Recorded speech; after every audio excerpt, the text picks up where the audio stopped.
그래서 억지로 깨어 있으라라는 부탁은 이제 못 드리겠고, 이렇게 좀 부지런히 뭘 메모하셔야 될 수도 있어요. 예, 여튼 좀 필요하다 싶은 것들을 좀 부지런히 같이 한번 나눠보도록 하겠습니다. 기도 잠깐 먼저 드리겠습니다. 하나님 감사합니다. 저희를 구원해 주셔서 감사하고, 또 교회 안에 거하며 복음 전하고 형제자매님들과 믿음의 교제를 나눌 수 있도록 도와주신 것 감사드립니다. 감사할 것이 참 많은데 우리가 늘 더욱 감사를 드리는 건 우리가 맡은 이 소중한 직분에 대해서입니다. 교사로 불러주셨고 교사로서 할 일을 주셨으며 아이들을 맡겨주셨고 또 동역자들과 함께 할 수 있도록 붙여주셔서 교사의 길을 오늘까지 걸어가고 있습니다. 잘 가르쳐서 부르신 것이 아니라 아이들을 한번 사랑해 보라고 불러주신 것을 잘 압니다. 원래 사랑이 없는 사람들이기 때문에 이렇게 부름받았을 땐 망설였지만 하나님께서 또 전할 사랑을 부어주시고 또 지혜도 넣어주셔서 우리 아이들에게 좋은 영향을 끼치는 교사의 길을 갈 수 있도록 도와주심을 감사드립니다. 오늘 함께 교제 나누는 이 시간에도 유익이 되도록 도와주시고, 그리고 우리 개인과 가정이 하나님의 일을 하는 데 있어서 큰 어려움이 없도록 늘 도움의 손길로 함께 해주시길 부탁드립니다. 그래서 우리 교회학교, 김포교회 교회학교 아이들이 바르게 성장하고 또 믿음의 일꾼으로 자라서 여기 앉아 계신 우리 선생님들처럼 나중에도 또 어린 아이들을 가르치는 멋진 교사가 될 수 있도록 도와주십시오. 주 예수님 이름으로 기도드립니다. 아멘. 에스라 7장 보시겠습니다.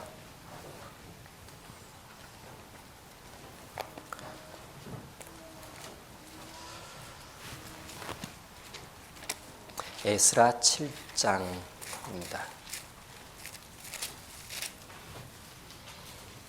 에스라 7장 10절인데요.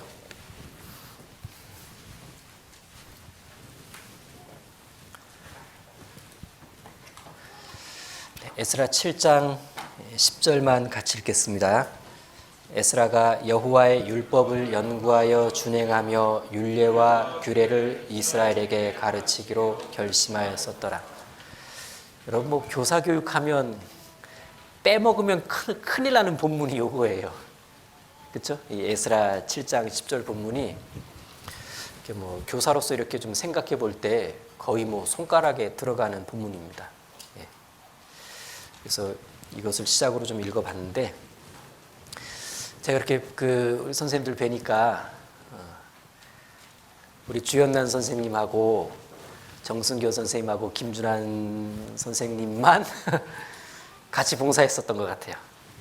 예, 맞죠? 그리고는 다 이제 그 이후에 착착착착착착착 이렇게 졸업하시고 또 교사하시고 하셨던 것 같은데, 주연한 선생님 되게 오래 하시네요. 네. 한 15년, 13년, 20년을 꼭 채우시기 바랍니다. 네.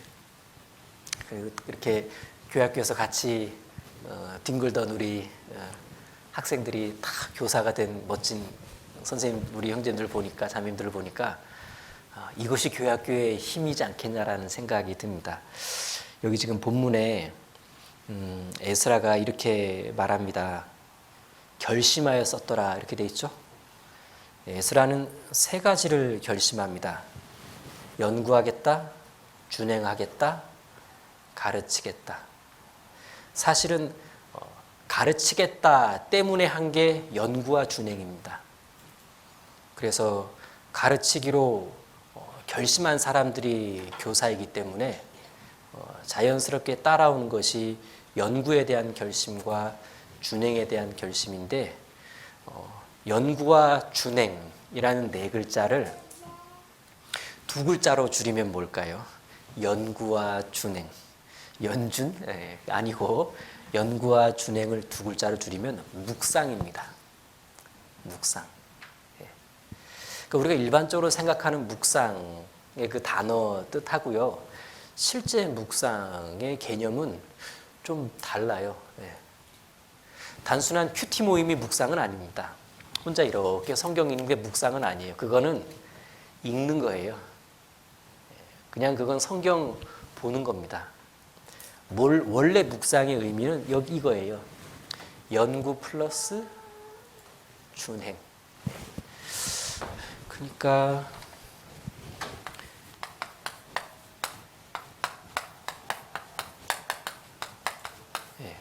여러분 연구를 하다 보면요. 모르는 것에 대한 답을 알게 되고 그 답이 주는 교훈을 발견하게 됩니다. 이게 연구예요. 준행은 교훈을 끌어올려서 살아보는 것을 준행이라고 합니다. 이게 합쳐진 것을 교육 현장에서 쓸 때 이걸 이제 교육이라고 말할 수 있는 거죠. 에스라는 요걸 목적으로 요걸 해야 했기 때문에 본문을 읽고 답을 찾아내서 하나님이 주신 교훈으로 멈춘 것이 아니라 살아봐야겠다. 왜? 오직 삶으로 가르친 것만 남는다라는 교육 명제 때문에 그렇습니다. 삶으로 가르친 것만 남아요. 무슨 말이죠? 답만 가르치면 애들 머리만 커져요. 교훈만 가르치면 말쟁이가 됩니다. 근데 내가 살아본 걸 가르치잖아요. 그런 본받아요. 그러니까 교육의 효과가 나옵니다. 교육의 효과가 뭘까요? 교육의 효과는 변화입니다. 구원 안 받은 아이들은 구원을 받아가고요. 구원 받은 아이는 예수님과 비슷해져요. 닮아가죠. 그러니까 가르치려면 성경을 가르치려면 연구와 준행 이 균형을 잘 맞춰야 됩니다. 누구든 시행착오를 겪는 부분 중에 하나지만 교사를 하다 보면 연구의 매력에 빠지게 돼요. 준행은 둘째 치고 일단 공부가 재밌거든요. 이 신구약을 알아간다는 게 신세계예요. 어머, 이런 내용도 있었어? 어머, 이 문장 처음 보는 것 같아 하면서 그야말로 이 공과를 통해 신세계에 빠집니다. 그러면서 저 연구 중에 답을 알아가는 재미가 굉장히 쏠쏠해요. 그래서 교훈받는 쪽까지 가면 좋은데 이걸 조금 소홀히 하는 경우도 있고, 근데 좀 시간이 지나면 그러면 안 되겠다. 이게 교훈을 꼭 도출을 해야 되겠다. 그러다가 어느 날 자기가 이렇게 좀 양심에 좀 찔려. 나도 살지 않는 걸 가르친다는 그 찔림 받아보신 적 없으신가요? 저만 그런가? 이거 나도 살아보지 않은 걸 살아보라고 가르치려니까 이게 이 현장에서 이렇게 좀 찔리는 거예요. 마음이 좀 이렇게 왠지 하나님께 죄 짓는 것 같고. 그래서 어느 날부터 좀 생각을 합니다. 내가 5가지의 답을 알았고 이 중에 3가지에서 교훈을 얻었다면 하나만 살아보자. 그리고 하나라도 얘기해 주면 본받겠지. 일주일에 하나만 알려주면 1년이면 52가지를 아이에게 알려주니까 나도 52가지가 변하고 아이도 52가지가 변하면 10년이면 520가지 변하니까 누가 봐도 엄청 변한 아이가 되는 거예요. 그래서 이 에스라의 어떤 딱 가르쳐야 되겠다 했을 때 그가 팔 걷어붙이고 하는 행동은 우리에게 큰 교훈을 줍니다. 연구와 준행이라는 얘기입니다. 근데 저 연구와 준행이 요즘 말로 묵상이라는 거예요. 묵상. 근데 창세기에 이삭이 묵상했다라는 이야기 나오죠. 그 리브가가 올 때, 엘리에셀이 리브가 데리고 올 때 이렇게 들판에서 이삭이 묵상하였더라 그렇게 돼 있죠. 저걸 말한 건 아니에요. 저런 걸 말한 건 아닌 겁니다. 예. 뭔가 이렇게 그 하나님에 대한 진리적으로 깊게 생각하고 있었다라는 거예요. 그런데 이렇게 교육과 관련된 쪽으로 에스라서가 등장했을 때는 저 연구와 준행이 진짜 묵상을 말합니다. 예. 그래서 그 오늘 4가지를 크게 알려드릴 텐데 4가지를 다 알려드릴 텐데요. 시간 되는 한도 내에서 비중을 좀 달리해서 말씀드리도록 하겠습니다. 좀 쉽게 기억하게 하려고 만든 용어인데요. 하나는 묵상방이고 또 하나는 공과방입니다. 또 하나는 상황방이에요. 또 하나는 전도방입니다. 방 시리즈를 외우기 쉽죠? 묵상방, 공과방, 상황방, 전도방. 뭐 특이한 건 아닌데 좀 이렇게 기억에 남게끔 2글자씩 그 압축시켜서 이렇게 만든 겁니다. 처음에 볼 게 묵상방이에요. 지금 보고 계신 유인물 첫 페이지에 빈 그 네모 박스 양식지가 있죠? 그게 이제 묵상방 양식지인데 여러분 원래는 이 그 묵상에 대한 서론 부분을 쭉 한번 이렇게 말씀을 드려야 되는데 시간이 만만치 않아. 이걸 다 하려면 원래 요것만 한 3시간 하면 좀 충분히 해요. 묵상방만. 근데 그럴 형편이 안 돼서 좀 그 포인트 부분들만 한번 짚어드릴 테니까 좀 한번 서로가 교제를 좀 많이 해보시기 바랍니다. 그 묵상 이거 한번 지울게요. 예. 묵상의 순서가 있습니다. 대학부 시절을 거쳐본 분은 만나라는 묵상집에 1페이지에 소개가 되어 있기도 한데요. 묵상의 순서는 관찰, 해석, 적용이라는 3단계로 되어 있습니다. 그래서 시간 지나면 관찰, 해석, 적용, 관찰, 해석, 적용 이 길어가지고 힘들어요. 그래서 어떻게 부르냐면 관, 해, 적이라고 불러요. 되게 말 이상하죠. 관해적. 나중에는요 되게 친숙해져요. 어머 관해적 하셨어요? 어머 관해적 좀 보여주세요. 이렇게 따라해보세요. 관해적. 네, 관해적. 네. 아주 친숙하게 이제 굉장히 편안해요. 네. 묵상의 3단계는 관찰, 해석, 적용이고 보세요. 에스라가 연구하고 준행하겠다 그랬죠. 관찰, 해석까지가 연구예요. 준행이 적용이고. 그래서 연구와 준행이 묵상이며 관찰, 해석, 적용이라는 3단계를 이야기하고 있다는 얘기입니다. 여러분 관찰, 해석, 적용 이것을 가장 이제 좀 풍성하게 잘 설명된 책이 서적부에도 있을걸요? 그 제목이 삶을 변화시키는 성경 연구라는 책이에요. 핸드릭스라는 사람이 썼는데 아버지와 아들이 공동 저자예요. 핸드릭스 부자가 쓴 책인데 거기를 그 두꺼운 책을 다 읽어도 이 내용이에요. 관찰, 해석, 적용. 예. 그래서 뭐 두껍게 썼는데 사실은 뭐 그거 자세하게 다 뭐 읽어볼 필요는 없고 우리 교회가 얼마나 좋냐면요. 그 책 다 안 읽어도 제가 조금만 말씀드리면 이미 교회에서 많이 하고 계신 부분이 많이 녹아 들어가 있어요. 교사이기 때문에 체계적인 묵상 방법을 가지고 매주를 접근하셔야 된다는 얘기입니다.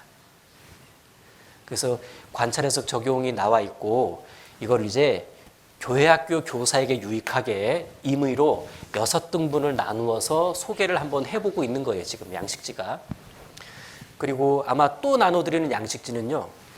그 이제 서울교회 선생님들이 샘플로 이렇게 그러니까 실제 하고 계신 건데 잘된 거를 이렇게 예시안으로 좀 갖고 온 거예요. 근데 제가 그 말씀드리고 싶은 건 이 기본 흐름을 알려드릴 테니까 여러분들이 자기 입맛에 맞게 좀 변형을 시키시면 됩니다. 겁내하지 마시고 변형을 시키시면 돼요. 그래서 흐름을 쭉 말씀드린 다음에 유물 복사가 다 되면 아마 이거 말고 올 거예요. 그거를 보여드리면서 설명을 해드리겠습니다.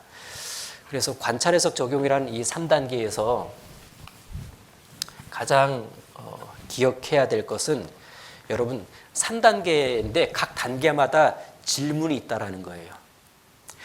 묵상하면서 제일 중요시 여겨야 되는 게 뭐냐? 계속 질문을 해야 된다는 얘기입니다. 왜 묵상할 때 질문해야 되는 것이 중요할까요? 질문을 하려면요, 생각을 해야 돼요. 생각을, 그렇죠? 그러니까 이 생각해야 된다는 것을 계속 이렇게 재촉하려고 질문해봐, 질문해봐, 질문해봐, 막 그렇게 하는 거예요. 그래서 묵상에는 중요한 질문 3가지가 있다. 단계별로 하나씩 있어요. 관찰 단계에서 있는 질문을 관찰 질문이라고 그러고, 해석 단계에서 있는 질문을 해석 질문이라고 그러고, 적용 단계에 있는 질문을 적용 질문이라고 그럽니다. 자, 관찰 질문은 관찰 단계 2번째 단계에서 하는데, 질문의 내용은 이렇습니다. 하나님은 왜? 하나님은 왜 그렇게 하셨지? 해석 단계에서 질문은 나에게는 무엇을 교훈하는가? 나에게는 뭘 교훈해 주시는 거지? 그 다음 적용 단계에서는 나는 이제 어떻게? 난 이제 오늘부터 뭘 어떻게 해야 되지? 예. 연결이 다 되죠. 예. 보세요. 성경을 묵상하려는 사람이 해야 할 첫 번째 일은 주어진 본문을 사실상 시간 되는 대로 무한 반복해서 읽는 거예요. R.A. 토레라는 박사가 이야기한 것처럼 본문을 20번 읽지 않으면 가르치지 말라고까지 이야기했어요. 여러분, 우리 중에 본문 20번 읽고 가르치시는 분 계신가요? 아마 다 그렇게 하실 거예요. 그렇죠? 네. 그렇죠, 맞아요. 다 그렇게 하실 거예요. 저도 그렇지만 쉽지 않아요. 20번 읽는다는 게. 어쨌든 자주 반복해서 읽으라는 겁니다. 왜? 신기하게 본문을 그주 공과 본문을 반복해서 읽다 보면 처음 읽으면 아닌데 계속 읽다 보면 자꾸 눈에 들어오는 게 있어요. 유독 눈에 들어오는 게 있어요. 어떤 건 한 10번 읽으면 이거 아까도 봤던 단어인데 왠지 이렇게 자꾸 이렇게 주목이 되는 거야. 그때 그 나의 관심을 끌은 그 주목할 만한 성경의 표현들을 관찰거리라고 부를 수 있어요. 반찬거리가 아니고 관찰거리. 관찰거리라고 부를 수 있는데, 이 관찰거리들을 이제 명사가 될 수도 있고 동사가 될 수도 있고 인물 이름이 될 수도 있고 조사가 될 수도 있고 성경에는 나와 있는 단어와 표현은 아니지만 분위기가 될 수도 있어요. 어떤 등장인물의 감정 상태가 될 수도 있어요. 왜? 보였다면 거리예요. 그러니까 이제 거리 적어보세요 하고 이렇게 시간 들였는데 한 번 읽은 한 사람이 쓴 거리는 뻔한 거예요. 뻔해요. 근데 여러 번 자주 읽은 사람이 쓴 주목할 만한 거리는 좀 깊이가 있습니다. 자, 그러면 본문을 묵상하면서 거리를 너무 많이 찾으면 진도가 안 나가요. 우리에게 주어진 건 거의 일주일이니까, 그렇죠? 일주일 단위. 그래서 거리를 한 5개 정도 찾았으면 멈추세요. 5개 정도 찾았으면 멈추고, 그 다음 내가 찾은 주목할 만한 관찰거리들에 대해서 5개 중에 약 3개에 대해서 하나님께 질문을 던지는 겁니다. 하나님, 오늘 5개가 보이네요. 이번 주에 좀 성경 읽었더니 5개가 보입니다. 제가 이 중에 마음에 드는 거, 좀 해보고 싶은 거 3가지에 대해서 하나님께 여쭤보고 싶습니다. 하나님, 이 3가지, 이건 왜 이렇게 된 겁니까? 했을 때 하나님 왜, 여기엔 구체적인 건 왜, 조와 뭐 조가 될 거예요. 거의 이 둘에 다 들어와요. 하나님, 이건 뭐죠? 이거하고 하나님, 요건 왜죠? 그래서 왜조와 뭐죠? 왜조와 뭐죠가 관찰 질문의 구체적인 질문이 되는 거예요. 그래서 이 세 가지에 대해서 거리 중 5가지 중에 3가지 거리에 대해서 한번 이렇게 질문을 던지는 겁니다. 하나님 이건 이렇게 됐는데 이건 왜 이렇게 된 겁니까? 혹은 왜 이렇게 하신 겁니까? 하나님 이거 이렇게 됐는데 이건 뭐예요? 이건 뭘 말하는 겁니까? 이건 지금 무슨 상황입니까? 이런 식으로. 그래서 하나님께 궁금한 질문을 던지는 거예요. 이렇게 하면 이게 관찰이 됩니다. 그 다음 단계는 하나님께 던진 이 질문에 대해서 이제 답을 찾아가는 과정이에요. 답을 찾아가는 과정이 해석의 출발 단계가 되는 겁니다. 관찰 단계는 거리 찾아서 질문 물어보는 게 관찰이구나. 관찰한 걸 물어보는 거예요. 그럼 해석 단계라고 하는 것은 물어본 것에 대해서 답을 찾아가는 그 과정인데, 여러분 이 답을 찾는 방법은요 2가지가 있어요. 하나는 성경 자체에서 찾는 거고, 또 하나는 보조 자료를 통해서 답을 찾는 겁니다. 그런데 교사 연차가 늘어날수록 보조 자료에 대한 유혹에 빠져요. 보조 자료에 대한 유혹. 그때부터 이제 꼬이는 거예요. 안 늘어요, 묵상이. 자, 먼저는 자체에서 답을 찾는 겁니다. 하나님 그 왜 그렇게 하셨습니까? 그 본문 안에서 한번 나름대로 답을 찾아보는 겁니다. 그 장 안에서 나름 답을 찾아보고, 그 필요하다면 모세 오경이든 아니면 나아가서 신약의 빛으로든 한번 성경 안에서 자체적으로 나름대로 답을 찾아보는 거예요. 여러분, 묵상은요 정답 찾으려고 하는 노력이 아니에요. 묵상의 끝은 정답이 아니라 묵상의 끝은 변화예요. 정답 알아야 변화되는 게 아닙니다. 에너지를 얻으면 변화를 받아요. 정답 얻어도 에너지 안 생기면 변화까지 못 갑니다. 그러니까 이 자체적으로 답을 찾아가려는 노력이 굉장히 그를 하나님과 친밀하게 해줘요. 이거 하나님 이거 왜 이렇게 하셨을까? 본문을 계속 읽어 내려가 보고 그 권에서 그 장의 위치도 생각해 보고 막 하면서 이런 의미에서 하나님이 이렇게 하신 것 같다.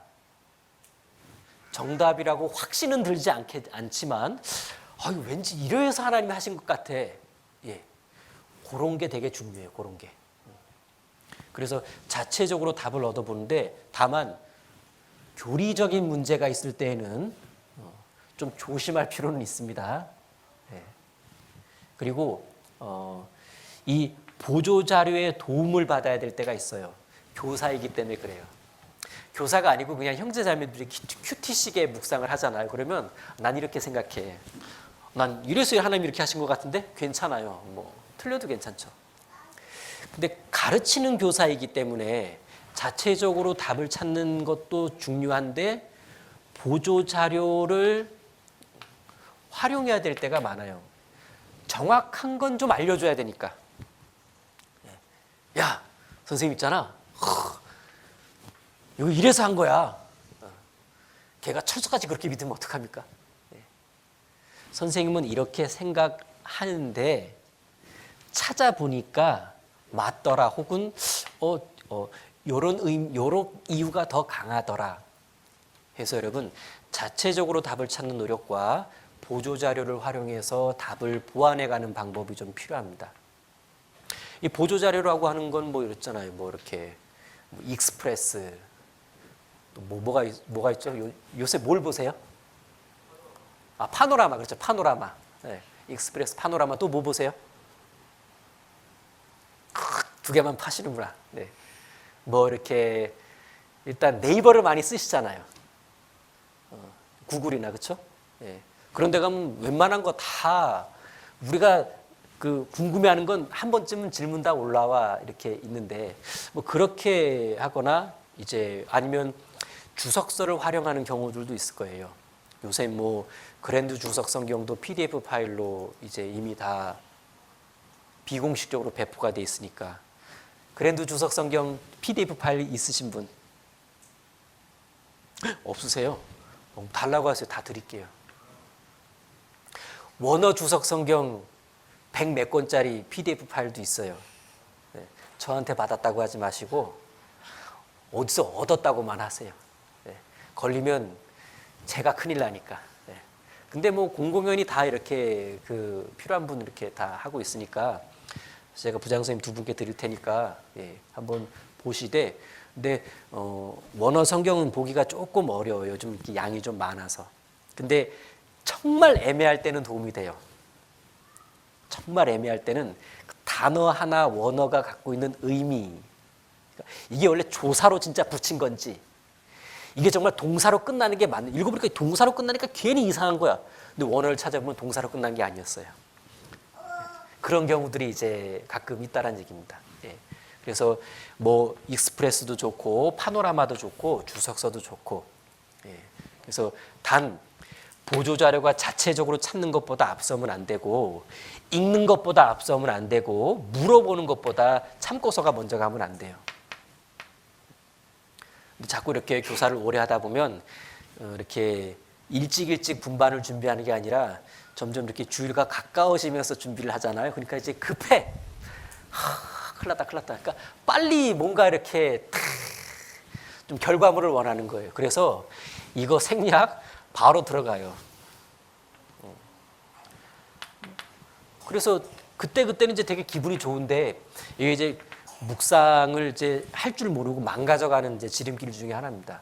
예. 그래서 그렇게 교사했다가 괜히 이제 좀 그 멘탈 이상해지는 거예요. 예. 그래서 여러분, 무한 반복, 여쭤보는 거, 나름 답을 찾아보는데 약간의 도움을 받는 거예요. 예? 이거 꼭 안 받아도 돼요. 예. 그 뭐 이렇게 중고등부 선생님들은 이거 그냥 무시하고, 나름 이래서 이렇게 됐을 거다, 너는 어떻게 생각하니? 예. 우리가 뭐 정확한 답은 모르겠지만 그냥 이렇게 하면서 이렇게 자연스럽게 묵상 교재가 되는 겁니다. 그러니까 묵상 이런 거라면 묵상 교재가 뭔지 알겠죠? 야 선생님 읽었는데 이런 게 보이더라? 너 읽으니까 너는 뭐가 좀 눈에 들어왔냐? 전 이게 눈에 들어왔어요. 닌 거리가 그게구나. 야 선생님 이게 되게 궁금해가지고 참 이렇게 좀 하나님께 물어보고 싶더라. 야, 넌 뭐가 궁금했냐? 저는 이런 게 궁금하더라고요. 걔는 관찰 질문한 거예요. 야 그래서 선생님이 그래서 이렇게 출퇴근하면서 자꾸 생각해봤어. 하나님 왜 그렇게 하셨을까? 야 근데 어느 날 퇴근길에 이런 생각이 들더라. 야 왠지 하나님이 이런 위해서 하셨을 것 같아. 어때? 괜찮지 않니? 너는 생각이 어때? 일리가 있는 것 같아요. 선생님 저는 이게 궁금했는데 밥 먹다가 이런 걸 알아냈어요. 야 그래? 정답인지 아닌지 모르겠지만 지금 묵상 중에 있어요. 서로가 묵상 교재 중에 있습니다. 그 다음, 그래서 나름 답을 얻었죠. 그 다음 단계는 한 번 더 하나님께 물어보는 거예요. 뭐라고 하나님께 물어보냐면, 하나님 이게 보여서 이렇게 물어봤고 이렇게 나름 답을 찾았는데 그것이 나에게 주는 교훈은 무엇인가요? 답과 교훈은 다릅니다. 그렇죠? 답과 교훈은 달라요. 저에게 주는 교훈은 무엇입니까? 교훈이라고 했을 때 어떤 이렇게 좀 어느 범주 안에 들어오잖아요. 뭐 이런 거 있잖아요. 뭐 교훈했을 때 범주에 들어오는 거에는 뭐 말씀 생활이라든지, 뭐 기도 생활이라든지, 교제 생활이라든지, 전도라든지, 소망이라든지, 인내라든지, 뭐 절제라든지, 뭐 정조, 깨끗함이라든지, 이렇게 좀 굵직한 것들이 있는데 사실 뭐 수십 개 안쪽에 들어와요. 그러니까 그런 이제 그리고 자기의 상태에 따라 교훈의 범주가 이렇게 쭉 이렇게 좀 편중돼 있어요. 좀 편중돼 있어요. 그래서 뭐만 읽으면 그쪽으로 연결되는 것 같아, 자꾸 교훈이. 정상이에요. 왜? 나에게 현재 필요한 건 그런 쪽의 교훈이거든. 나이가 좀 더 들면 범주가 좀 바뀌어요. 그런 쪽에 자꾸 이렇게 관심이 가. 그러다가 말씀을 들으면 답을 찾으면 하고 또 그쪽으로 교훈받아요. 정상이죠. 정상인 거예요. 예. 그래서 이렇게 어떤 교훈을 받잖아요. 이거 이렇게 해서 이렇게 됐는데, 이거 기도를 더 많이 하라는 교훈이구나. 원래 기도 많이 해야 된다는 거 왜 모릅니까? 근데 이런 본문에서 이런 질문에서 이렇게 답을 얻다 보니까 진짜 기도 많이 해야 될 것 같아. 야, 정말 기도 많이 하는 게 너무나 중요하다는 게 와닿는 거예요. 그래서 야, 이 기도를 진짜 열심히 해야겠다라고 교훈 받잖아요. 그때 그 마음엔 어떤 감동이라는 게 올라옵니다. 감동. 그래서 이런 표현 자주 나오죠. 교훈과 감동. 예. 이 감동이 올라오면 여러분 이 감동은요 에너지가 돼요. 에너지가. 그럼 생각해 보세요. 읽고 물어보고 답을 찾아서 교훈 받았는데 왜 에너지가 생겼지? 하나님 나에게 왜 에너지를 주셨냐라는 얘기입니다. 이 힘 가지고 살아보라는 거예요. 살자면 힘이 필요해요. 힘있게 살자면 힘을 받아야 되는데 그 힘 받는 게 감동받는 겁니다. 그래서 우리가 여러분 보세요. 대부분의 설교는 모든 설교가 그렇다는 건 아니고 대부분의 설교는 관찰과 해석까지를 해줘요. 예를 들어서 보세요. 여러분 오늘 본문 어디를 같이 한번 읽겠습니다. 자, 여러분 무엇이 보입니까? 이러이러한 게 보이죠? 하나님은 왜 그렇게 하셨을까요? 하나님은 아마도 이런 이유에서 그렇게 하셨을 겁니다. 그렇다면 우리에게 무엇을 교훈해 주시는 것이겠습니까? 기도 많이 하라는 교훈입니다. 기도가 너무나 중요하다는 교훈을 우리에게 주십니다. 여러분, 기도 열심히 합시다. 이렇게 끝나는데 그건 해석까지라는 겁니다. 왜 적용까지 안 갔을까? 적용은 개인 영역이에요. 개인 영역. 그러니까 이 적용은 설교를 통해 주어진 어떤 교훈과 감동, 힘 있죠? 그 받은 힘 가지고 이제 적용은 본인 스스로가 해야 돼요. 그래 오늘 말씀 들으니까 진짜 전도 열심히 해야 되겠다. 기도 열심히 해야 되겠다. 힘을 딱 얻었죠? 이 힘 가지고 이제 본인 스스로에게 너 그럼 그 힘 가지고 이제 어떻게 살래? 너 그럼 전도 열심히 해야 됐다고 뜨거운 마음이 올라왔는데 너 누구 전도할래? 언제 전도할래? 언제 전화할래? 밥은 언제 먹을래? 너 그 사람한테 선물은 뭐 줄래? 그렇게 구체적으로 나는 이제 어떻게 할까? 이 어떻게 하려면 힘이 필요한데 설교자가 그걸 제공해 준다는 거예요. 그런데 안타깝게도 말씀 듣고 야 은혜 받았다 그럽니다. 오늘 아주 그냥 마음이 뜨거워졌네. 힘이 생겼어요. 근데 계단 하나 계단 둘 내려오면서 인사하고 안녕하세요 이렇게 밥 먹으러 가자 하면서 밥 먹고 나니까 그 힘이 어디 간지 모르겠어.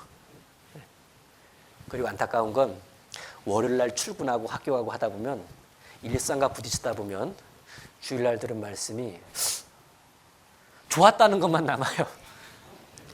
야, 좋았어. 강사 이름도 남아. 본문도 남아. 근데 그때 무슨 마음에 힘은 받았는데 전도 쪽이었는데 왜 힘이 안 날까? 유효기간이 있어서 그래요. 해석에서 얻은 이 교훈을 통해 얻은 감동과 힘은요. 유효기간이 있어요.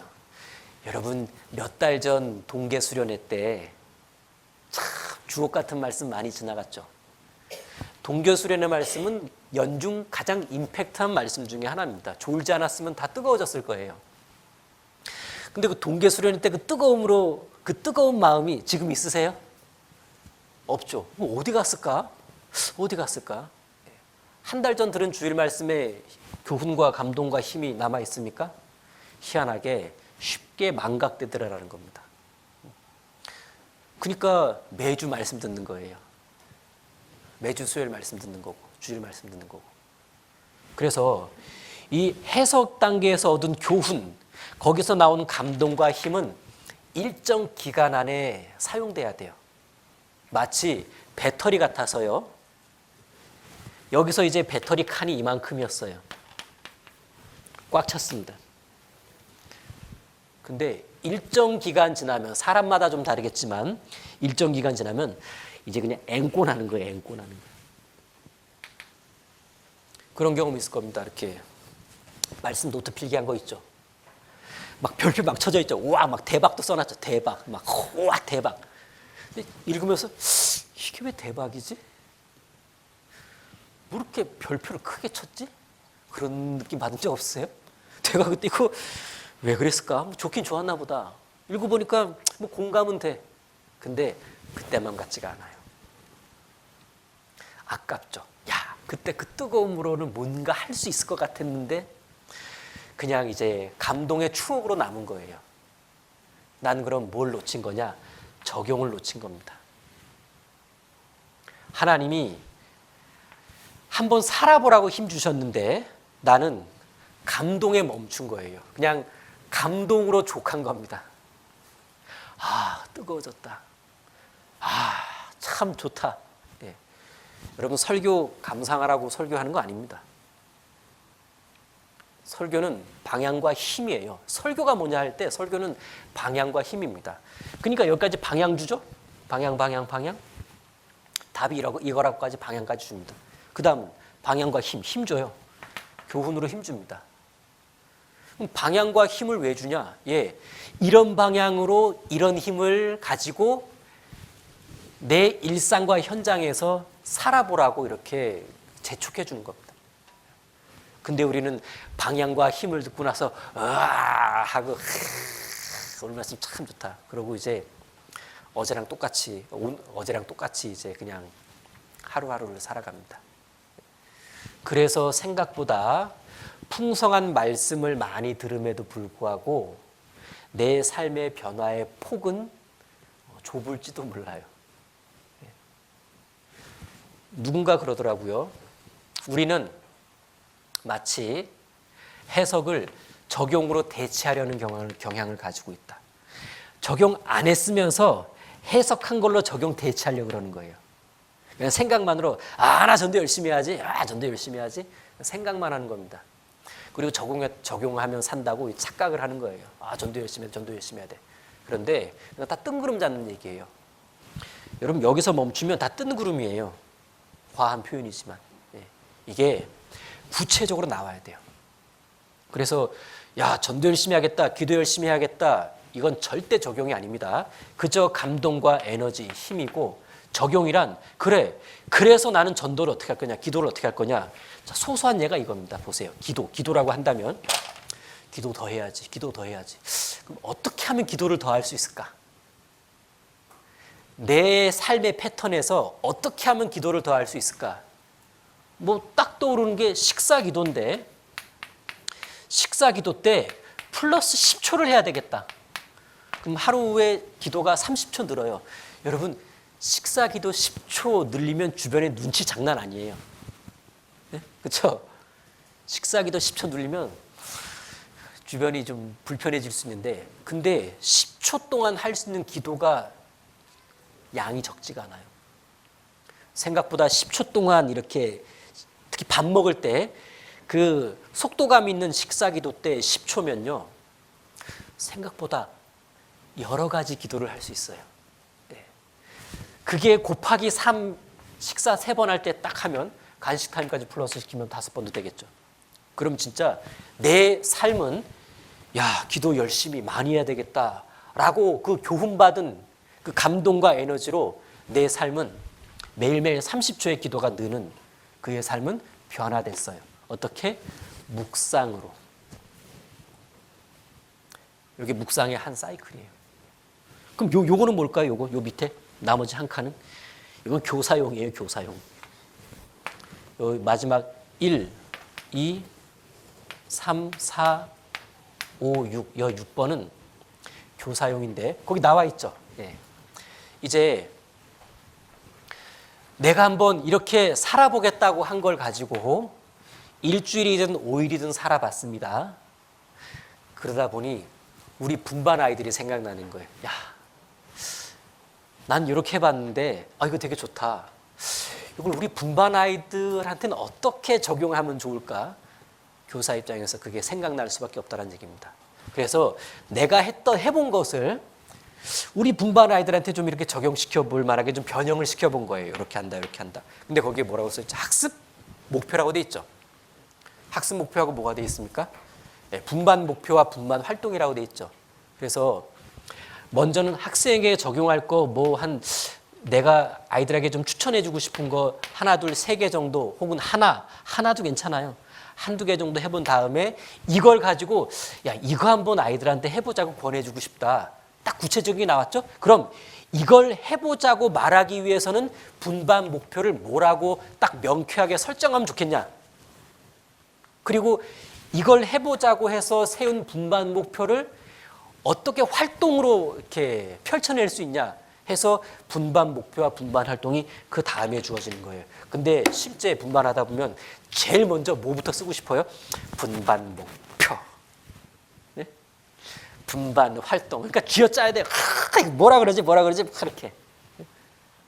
맨 마지막 거를 맨 앞에서 하려고 하는 그런 시행착오는 대다수의 교사가 한두 번은 경험해 봅니다. 그래서 마지막에 있는 걸 마지막에 하시면 돼요. 마지막에 있는 거. 그러다 보니까 5번까지 왔을 때 유익은 뭐냐? 교사이기 때문에 묵상을 했는데 나의 삶이 변하더라라는 거예요. 참 감사하죠? 야, 이거 내 삶이 변하는구나. 그러니까 교사라는 직분이 짐이 아니라 은혜가 되는 거예요. 야, 하나님이 나를 위해서 교사를 이렇게 하게 해주셨네. 내가 교사라는 걸 하는 덕분에 야, 내가 그래도 이렇게라도 살아가고 있구나. 뭐래도 하나 이렇게 변해가고 있네. 참 그런 감사가 돼요. 그러니까 이악 물고 주님 오신 날까지 교회에서 직분 바꾸라고 하기 전까지는 제 발로 나가는 어리석은 일은 하지 않으셨으면 좋겠어요. 제일 안타까워요. 제 발로 나갈 때. 이제 복을 차는 거죠. 아니면 이 맛을 못 바꿔라.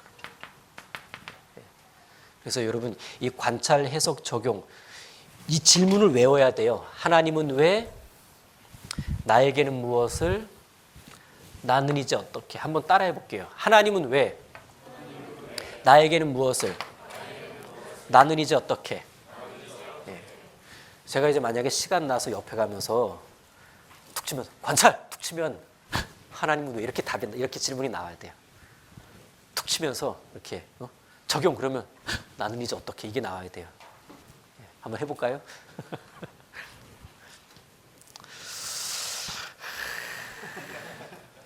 해석. 나에게는 무엇? 오. 적용. 오. 해석. 나는 이제 응? 해석. 나에게 그렇지. 나에게는 무엇? 관찰. 오, 어유, 잘하시네. 네.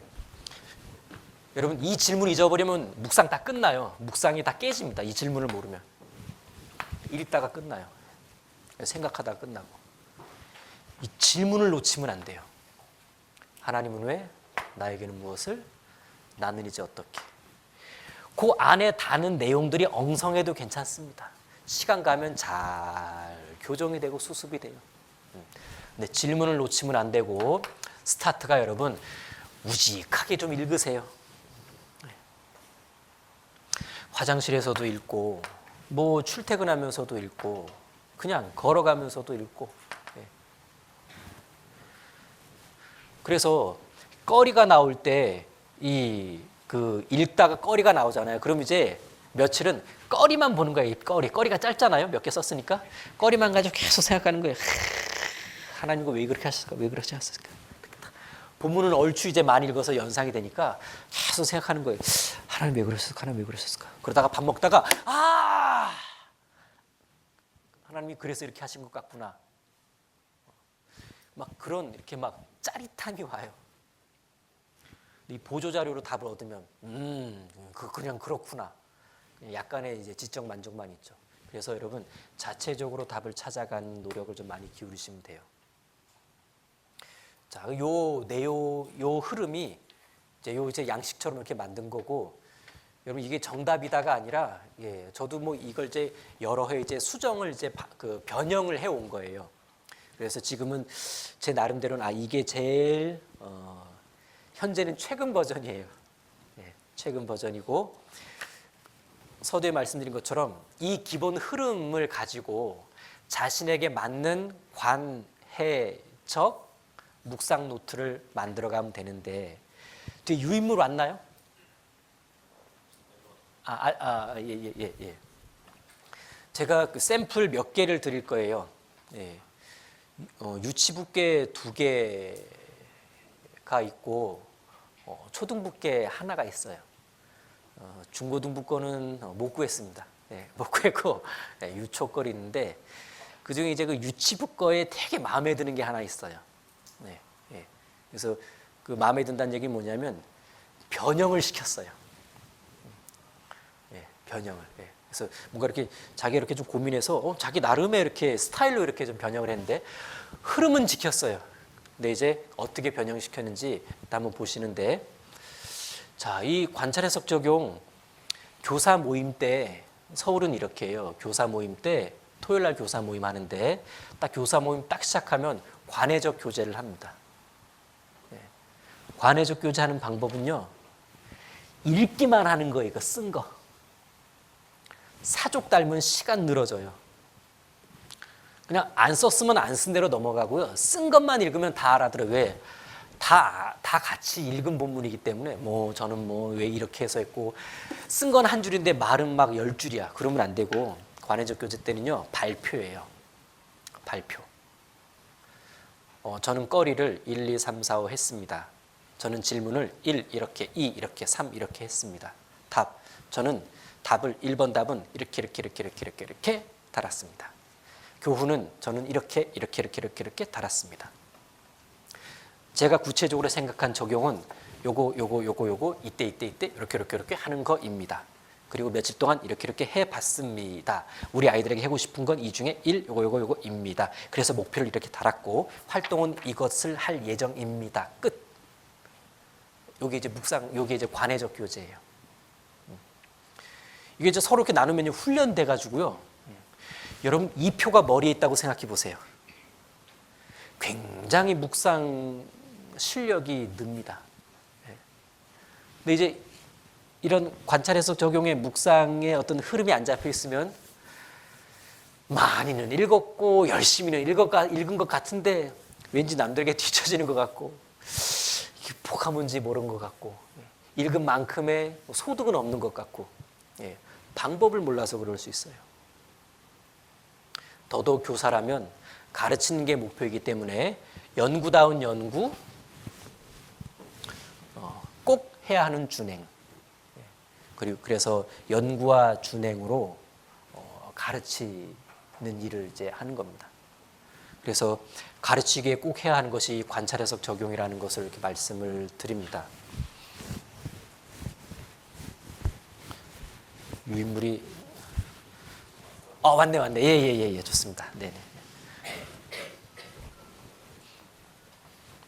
자, 참고로 이 그 관해적은요, 저는 서울교회 초등부를 담당하고 있는데 유치부를 4년 담당하다가 이제 초등부를 이제 5년째 담당하고 있는데 지금 초등부에서는 매년 9월 달이 되면 관해적 100일장을 해요. 관해적 100일장. 공과에서 나오지 않는 본문, 한 해는 구약, 한 해는 신약 이렇게 왔다 갔다 하면서 공과에는 나오지 않는 본문을 딱 이렇게 관해적 100일장 날 이렇게 그 과거 시험 보는 것처럼 두루마리에다가 이렇게 쫙 펼쳐줘요.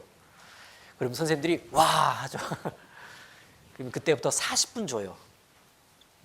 40분 줘서 요 양식지가 시험 문제지예요. 여기다가 이제 40분 동안 주어진 본문 가지고 쭉 관해적을 하는 겁니다. 그렇게 해서 장원급제부터 쭉 이렇게 탑 10을 뽑는데 나눠드린 유인물 중에 장원급제한 분의 묵상이 하나 이렇게 있어요.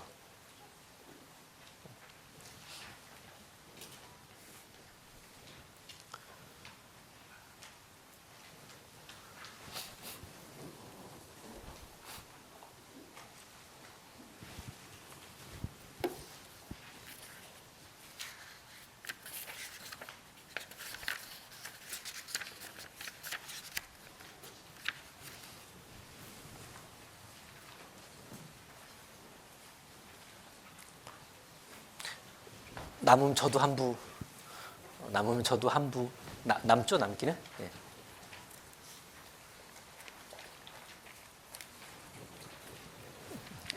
한 장씩 가져가면 되죠? 네. 저도 받으셨어요? 네. 요것만 받았어요. 네, 요거 하나 받고, 네. 그다음에 저거 안 받았다. 포도나무 받았고, 요거 안 받았고. 네 맞아요. 요거 맞아.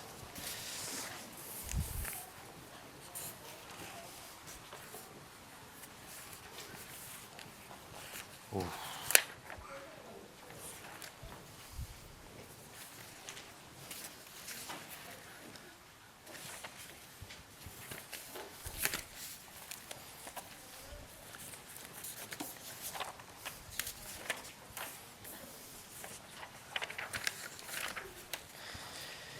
자, 여기 분반 수업 지도안 막 자필로 쓴 거 하고 여러 개 나가서 좀 헷갈리죠? 야. 나도 이거 한 장 안 받은 것 같은데.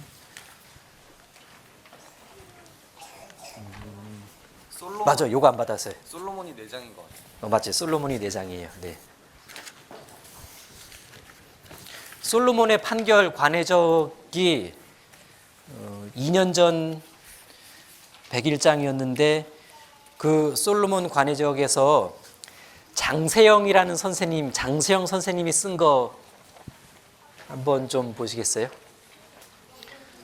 솔로몬의 판결에서 장세영 선생님이 쓴 거.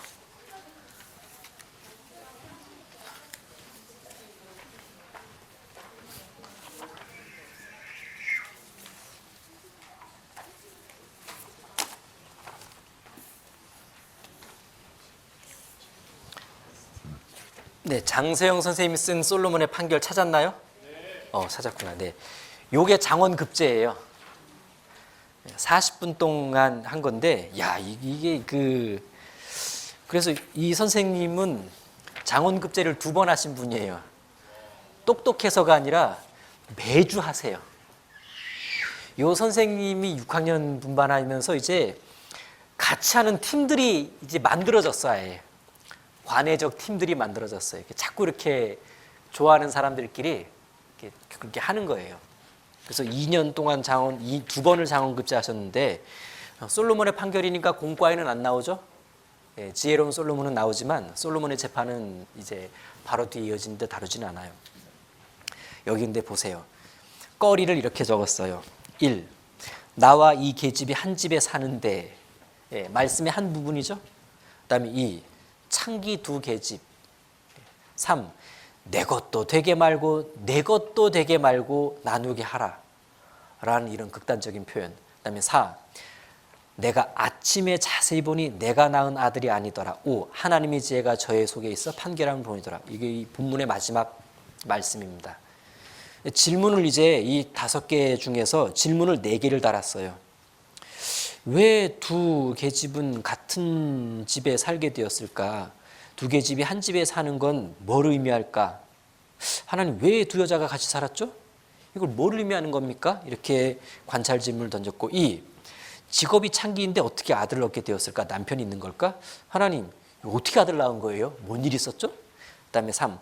왜 한 계집은 솔로몬의 둘로 나뉘라 했을 때 자기 아이를 자기에게 달라고 하지 않았을까? 아이를 빼앗아가는 것이 본래 목적은 아니었나? 왜 내 것도 되지 말고 내 것도 되지 말라고 했을까? 요는 하나님 이 한 여자가 왜 달라고 안 하고 그냥 왜 달라고 안 하고 예 그럼 그렇게 그냥 쪼개주세요라고 했을까? 하나님 이 여자가 왜 이렇게 대답했죠? 그다음 5번. 하나님은 왜 솔로몬으로 하여금 이 판결을 해결하게 하시고 성경에 기록하게 하셨을까? 이 판결이 당시 이스라엘 백성들 그리고 이후 성경을 보는 우리들에게 어떤 하나님의 뜻을 알려주려고 하는 걸까? 그래서 이 솔로몬의 판결을 굳이 1000번째 사건 뒤에 바로 넣어주신 이유가 있는 건가요, 하나님? 여기 좀 이렇게 약간 수준 높은 질문을 했어요. 답을 찾아갑니다. 해석 단계 가로 3 답. 자, 1번 여기는 이제 관찰 질문 3개 했으니까 답은 이 이제 4개 질문 중에 3개에 대해 답을 다른 거예요. 그래서 추천해 드리는 방법이 보세요. 관찰거리 5개 줄어드는 거예요. 질문 4개, 답 3개, 교훈 2개, 적용은 하나. 이렇게 하면 이제 부담이 적어요.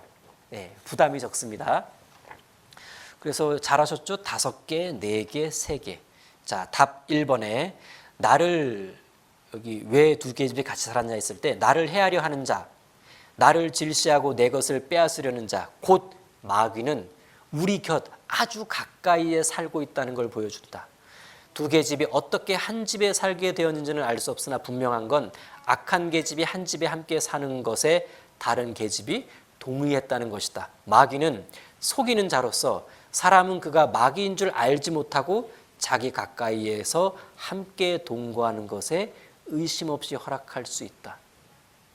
그러니까 한 여자가 한 여자와 함께 이렇게 그러니까 나름 이 못된 여자가 한 여자랑 같이 살게 된 이 모습이 못된 마귀가 나랑 함께 사는 거랑 비슷하다라는 거예요. 참 답 잘 찾았어요. 이거 무슨 주석서 본다고 나오는 답이 아니에요. 다음 3번 질문에 대한 답입니다.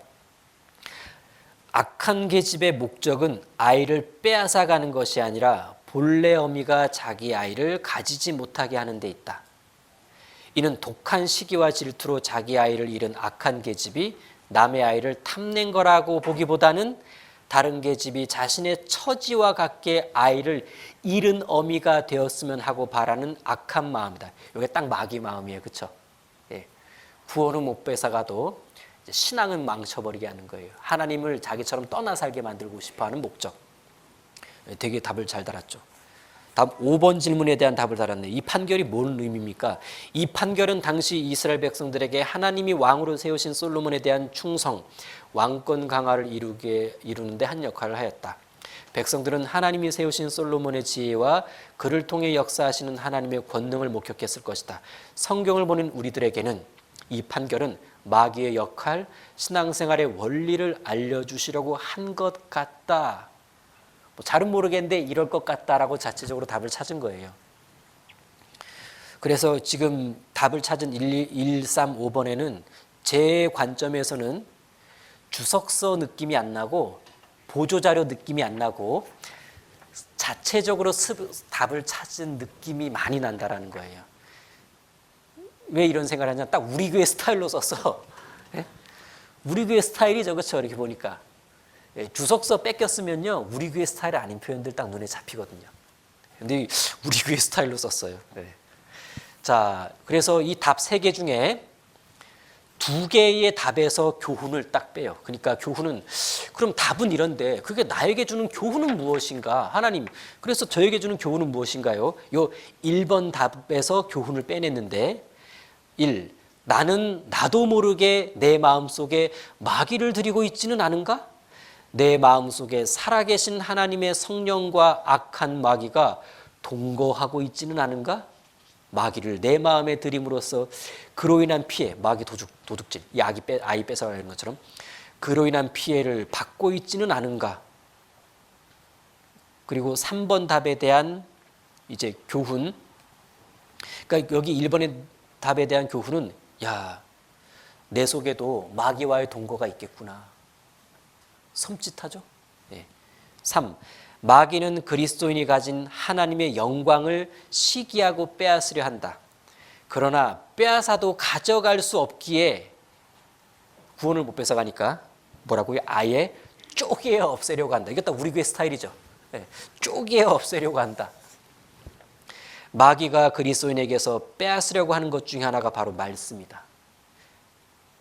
그래서 여기 누가복음 8장, 뭐 요한일서 2장, 야, 이 짧은 시간에 이런 말씀 찾아서 또 인용을 해놨어요, 이렇게.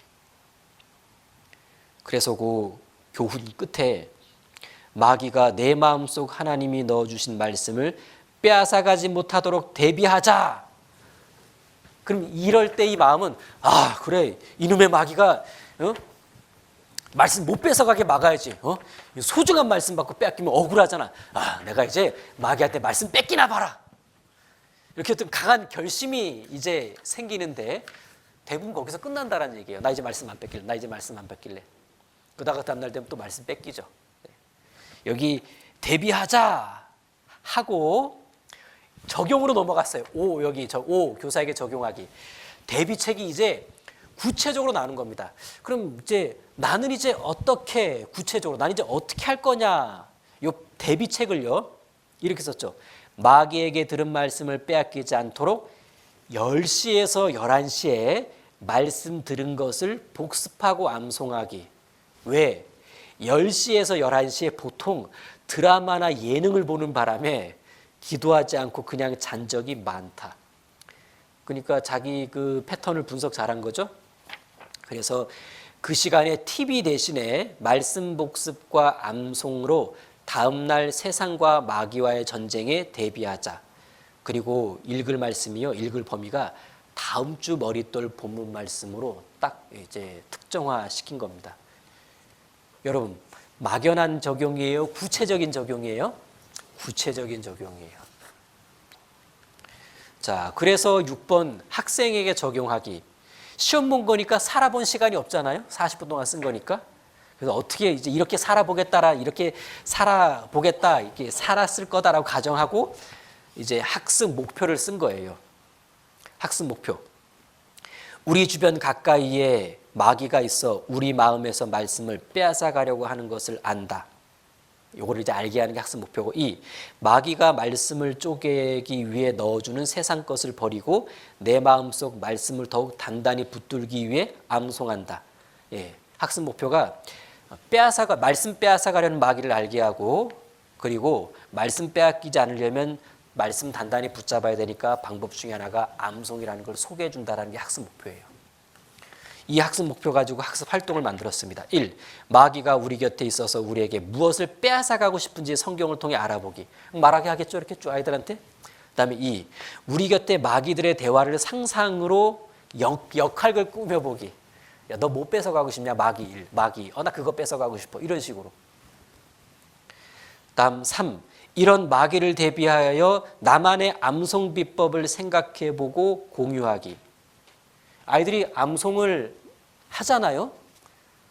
암송을 한다는 건 뭔가 자기 방법이 있는 거예요. 뭐 부모님이 시켰다든가 아니면 막 이렇게 막 동전 만지작하면서 암송한다든가 뭐가 막 있을 겁니다. 막 이렇게 암송한다든가 이렇게. 뭔가 아이들마다 암송할 때 습관이 있어요. 그걸 뭐 비법이라고 말하자면 뭐 이렇게 좋게 말해줄 수도 있겠죠. 해서 넌 암송 어떻게 하니? 넌 암송 어떻게 하니? 넌 암송 어떻게 하니? 이렇게. 그러면서 선생님은 암송 언제 하냐면 드라이할 때 암송해. 여기 해놨죠? 머리를 말리며 암송한다. 네. 선생님의 예도 들어주면서. 그리고 4. 실제 한 주 동안 암송해보고 다음 분반 시간에 뭐라고 썼는지 잊어버렸네요. 아무튼 이렇게. 네. 딱 보니까 여러분 40분 안에 이렇게 했다는 건 꽤 잘한 거예요. 이분이 이렇게 하기까지 이제 요번에 이분의 그 교사 경력을 보면 그렇게 오래된 분은 지금이 5년 차인가 그런데 요거를 했을 때는 교사 3년 차예요. 교사 3년 차. 그러면 3년 차에서 이렇게 한 게 아니고 이런 관찰 해석 적용에 대한 내용을 쭉 배웠을 때요. 뭔가 본인이 갈증을 느꼈던 부분 중에 하나였던 거예요. 그래서 해봐야 되겠다 해서 이렇게 해보고 싶어하는 분들끼리요, 이렇게 다 대여섯 명이 항상 요걸 한대요. 서울은 초등부 한 학년의 교사가 한 14명 정도 되는데 한 대여섯 명끼리 늘 이걸 이제 공유한다라는 거예요. 그리고 이제 시험 보자고 딱 해서 하니까 그냥 하던 대로 한 거예요, 이렇게. 자, 이분이 이제 장원급제인데 이분은 굉장히 모든 그 영역에서 아주 이제 잘 됐는데 나눠드린 여러 막 갈려 쓴 글씨들 있죠. 막 갈려 쓴 이제 솔로몬 판결들이 있는데 이분들은 뭐 참고 작품들이에요. 부분적으로 돋보이는 것들이 있어서 이렇게 한 거니까 위로 좀 받으세요. 이렇게 하시는구나, 이렇게. 글씨가 막 날아가요. 뭔 말인지도 모르겠는데 근데 노력이 가상해. 40분 동안 엄청 썼어요. 그래서 이렇게 그리고 이분들의 특징이 뭐예요? 이분들 이제 나중에 다 해보니까 이분들의 특징이요. 해보시는 분, 자꾸 해보신 분들이에요. 예. 근데 실제 교사 10년 넘은 분들이 많거든요. 서울에. 예. 근데 그분들 딱 쓴 답안지 보잖아요. 못 봐주겠어요. 무슨 말이죠? 안 해. 안 해요. 그분들 입장도 이해가 돼요. 야, 내가 굳이 왜? 내 나름대로 노하우가 있다고 10년, 15년 했는데 뭐 꼭 이렇게까지 해야 돼? 예, 이 방법이 정답은 아닙니다. 그래서 뭐 안 해도 상관없어요. 근데 묵상은 교사이기 때문에만 하는 건 아니잖아요. 가족 간에 교제하든 뭐 형제자매 사이에서 평생 해야 되는 게 묵상이에요. 평생. 주야로 율법을 묵상하는 자로다. 평생 해야 되는 게 묵상인데 묵상은 할 줄 알아야 될 거 아니겠어요? 예. 그런데 보편적, 귀납적 성경 연구 방법을 다루고 있는 묵상에 대한 가이드북들은요. 다 관찰, 해석, 적용을 이야기하고 있어요. 약간 단어의 표현들이 다를 뿐이지. 그러니까 아주 당연한 방법이기 때문에 아시는 게 훨씬 낫고 해보는 게 훨씬 유익합니다. 뭐 지금이야 이렇게 교육용으로 틀을 만들었지만 시간 지나면 이런 거 필요 없을 수도 있어요. 그냥 이렇게 성경 딱 보면 돼요. 알아서 질문 3개가 돌아가 이렇게. 오, 이렇게. 알아서 돌아갑니다. 알아서. 그렇게 그냥 풀어놓는 거예요. 예. 두꺼운 책 삶을 변화시키는 성경 연구 책이 있다 그랬죠? 그건 이거랑 약간 틀이 달라요. 예. 교사용으로 약간 조정했어요. 예. 우리 스타일대로. 예. 그래서 이렇게 만든 거고 이게 한 분들 참조하시고 여기에 이렇게 된 거 있죠. 유치부 박현정이라고 써 있는 거예요. 관찰 해석 적용 방법을 통한 분반 운영 유치부 박현정. 네, 찾으셨나요? 네, 이제 3장짜리인데, 자, 이 선생님은 교사 한 3년이 안 돼요. 예, 3년이 안 되는데 관찰 해석 적용 교육을 받았고 플러스 이분이 어머니 교실 출신인데 서울은 어머니 교실이라는 게 있는데 어머니 교실에서도 관찰 해석 적용을 가르쳐줘요. 왜? 아이들 가르쳐줘야 되니까. 애들 머릿돌 해줘야 되잖아요. 예, 그래서 아버지 교실이든 어머니 교실이든 부모님 교육에서도 관찰 해석 적용을 가르쳐줍니다. 근데 어머니 교실에서는 더 많이 실습을 많이 하거든요. 교사 교육 때는 한 타임밖에 안 하지만 그래서 이렇게 했는데 이제 그 유치부 학년 선생님들이 보니까 되게 잘하시는 거예요. 그래서 그 전국 교사 수련회 때 이제 분반 사례 발표 원고를 부탁한 겁니다. 여러분 2018 전교수 책자에 나오는 원고예요. 제가 선생님한테 한글 파일을 좀 달라 그래서 다시 좀 다듬어 달라 그랬거든요. 그래서 이렇게 한 건데, 자 이걸 소개해드리는 이유는 변형을 잘 시켰어요. 변형을 우리가 원하던 바예요. 여기 모아찍기 첫 페이지 보시면은 박스에 관찰 해석 적용해놓고 여기 그 3 관찰거리 찾기 이렇게 해놨죠. 그 다음에 4 질문하기, 5 질문에 대한 답 찾기, 6 교훈 찾기, 7 내 생활 적용, 8 아이들 적용. 그리고 이제 오른쪽 페이지 넘어가면 작성을 시작한 겁니다. 그럼 저는 주로 이렇게 처음에 이렇게 세로형으로 했다가 이 교훈과 답 부분이 양이 많다 보니까 이렇게 바꿨어요. 예. 근데 이제 요 선생님은 그냥 이제 본인이 다시 세로형으로 바꿨어. 예. 세로형으로 바꿨는데 처음에 관찰거리 찾기 1, 2, 3, 4, 5, 6 6개 찾았죠. 그리고 밑에 이제 질문을 던지는데 자 바벨탑 공과인데 질문하기 보세요. 1. 사람들은 왜 신할 평지에 모여 이야기했을까? 2. 사람들은 왜 흙과 진흙 대신 벽돌을 만들었을까요? 사람들은 왜 성을 쌓아 하늘에 닿게 하여 자기들의 이름을 내려고 했을까요? 사람들은 왜 흩어지지 않기로 했을까요? 하나님은 왜 강림하셨을까요? 하나님은 왜 언어를 혼잡케 하셨을까요? 하나님은 왜 사람들을 흩으셨을까요? 이 질문의 특징을 보게 되면 본인의 궁금증보다는 아이들이 궁금해 해야만 하는 것들 있죠. 예? 그러니까 창세기 11장을 다 질문으로 바꿔버린 거예요. 질문으로. 왜 그랬을까? 이래서 그랬어. 왜 그랬을까? 왜 그랬을까? 이런 식으로. 그러니까 이 질문대로 답을 쭉 달아가면 그냥 창세기 11장이 돼요. 바벨탑 사건이 됩니다. 자, 그 다음에 해석 단계에 보면 이제 이렇게 그 답을 찾았고 밑에 교훈 단계도 찾았고 오른쪽 이제 적용 단계 거기서 내 생활에 적용 그 다음에 아이들에게 적용인데 요거를 가지고 이제 분반 한 장 뒷장 넘기시면요 분반 지도안 작성하기. 자 이제 요게 이제 그 토요일 날 이분이 이제 하는 실전의 내용이죠. 분반 지도안 작성하기. 주제 교만. 예? 바벨탑을 쌓았어 했는데 하나 딱 뽑아낸 게 난 교만으로 간다 해서 교만 딱 한 거예요. 교만. 학습 목표 1. 바벨탑을 쌓게 된 사람들의 마음과 내 마음을 비교해 본다. 2. 교만한 마음은 하나님께서 싫어하신다는 것을 알게 한다. 그래서 이제 도입을 우리는 어떤 말을 쓰나요? 이제 외국어 이렇게 들려주고 그러면서 처음에는 말이 하나였어요. 그런데 언제부터 이렇게 여러 말들이 생겼을까요? 결국 목적은 교만이 이 사단을 불러일으켰다. 이걸 이제 쭉 끌고 나가고 싶은 거예요. 자, 그래서 여기 그 도입 단계 밑에 스토리 전개와 발문으로 되어 있죠. 여러분, 발문은 교사 교육 때 중요하게 다뤄지는 내용 중에 하나예요. 어떻게 질문하느냐가 아이들의 분반의 분위기를 좌우해요. 시덥지 않은 질문 던지면 분반이 지루해지고 애들의 집중력이 떨어져요. 근데 사로잡는 질문이라는 게 있어요. 사로잡는 질문.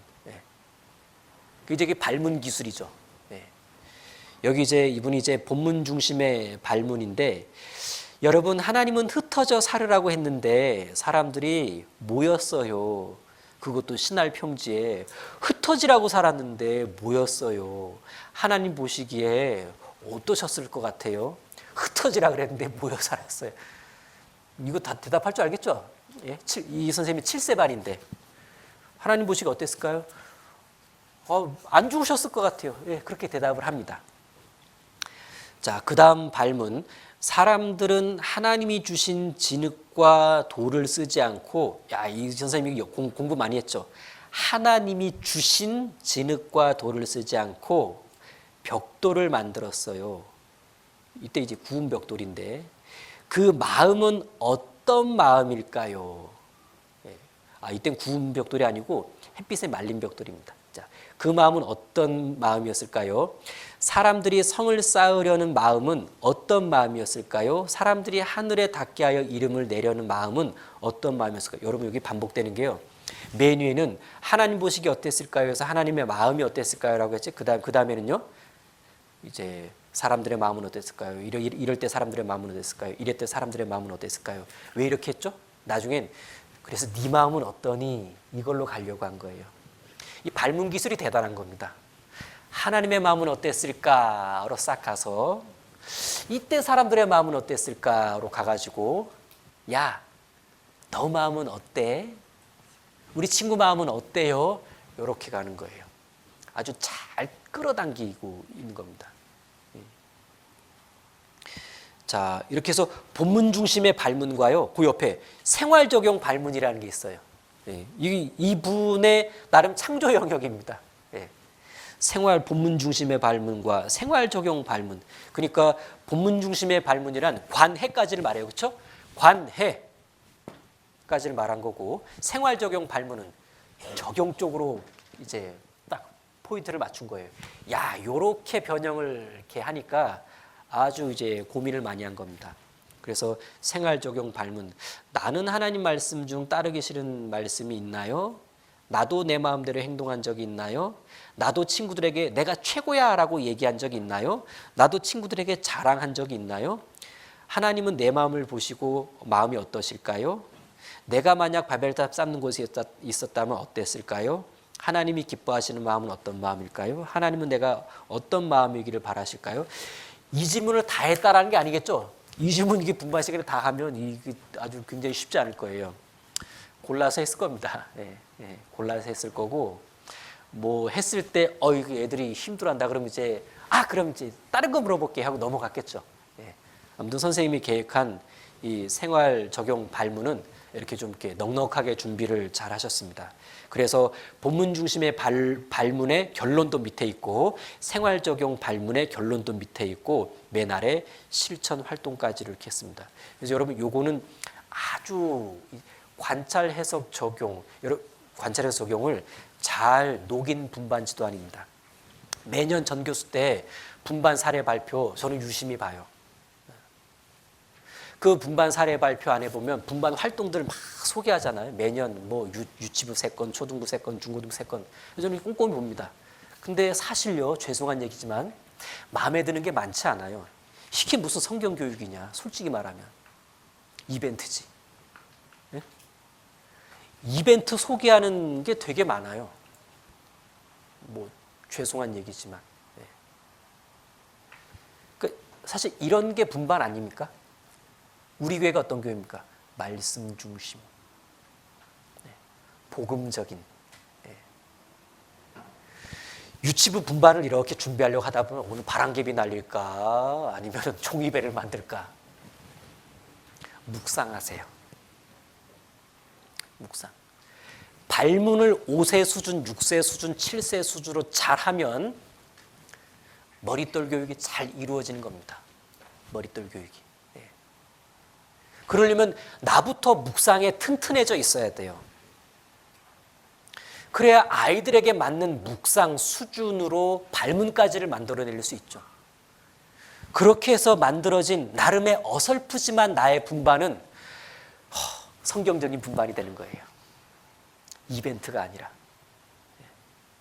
이벤트 하는 선생님들은 자꾸 나가려고 그래요. 그리고 자꾸 오리는 게 많아져. 이렇게. 오리려고 모이지 말고요. 묵상하려고 많이 모이세요. 그러니까 이 선생님 말고도 유치부에서는요. 묵상으로 분반하는 팀들이 많아요. 그게 되나요? 되니까 하죠. 지금 그 아이들이 초등부까지 올라와가지고 자연스러워요. 초등부에서 됐던 아들은 중고등부로 올라가고 있어요. 중고등부 올라가면 뭐 해야 됩니까? 참빛 해야 돼요. 참빛 기획의도 자체가 묵상집이에요. 참빛 흐름 자체가 관찰해석 적용으로 되어 있거든요. 그 아이들이 대학교 가면요. 만나집을 만나요. 만나집 1페이지에 관해적 소개가 돼 있어요. 그러다가 교사를 하네? 뭘 해야 됩니까? 진짜 관해적 제대로 해야 돼. 묵상은 어려서부터 시작돼야 된다는 얘기입니다. 평생 해야 될 거예요. 그러니까 미루겠다? 뭐 그런 나약한 생각 말고 제대로 해봐야 되겠다. 여기서까지 이렇게 분반 지도안까지 나오기가 어렵다면 이거 나부터라도 이렇게 나부터 관해적을 좀 해봐야 되겠다 해서 본문 하나하나를 계속 이렇게 묵상으로 잘 접근해 가려는 노력을 하시면요. 여러분 신기하게 설교를 듣잖아요. 관해적이 돼요. 머릿속에서. 설교를 딱 들으면 야 지금 꺼리 단계 들어가고 계시네. 어머, 목사님 지금 관찰 질문 던지시네. 어머, 오늘 관찰 질문 많이 던지시네. 야, 답을 찾으시네. 야, 자체적으로 찾으셨구나. 묵상 많이 하셨네. 어머, 이런 교훈도 나왔어? 어머, 답 하나 찾고 교훈 3개나 해주셨네. 어머나, 연구 많이 하셨네. 그리고 샘플 1-2개의 적용을 얘기해 주죠. 아주 샘플 1-2개만 얘기해 주는 거예요. 실제 적용은 내 몫이니까. 그러니까 설교가요 관해적으로 들려요. 참 신기하죠.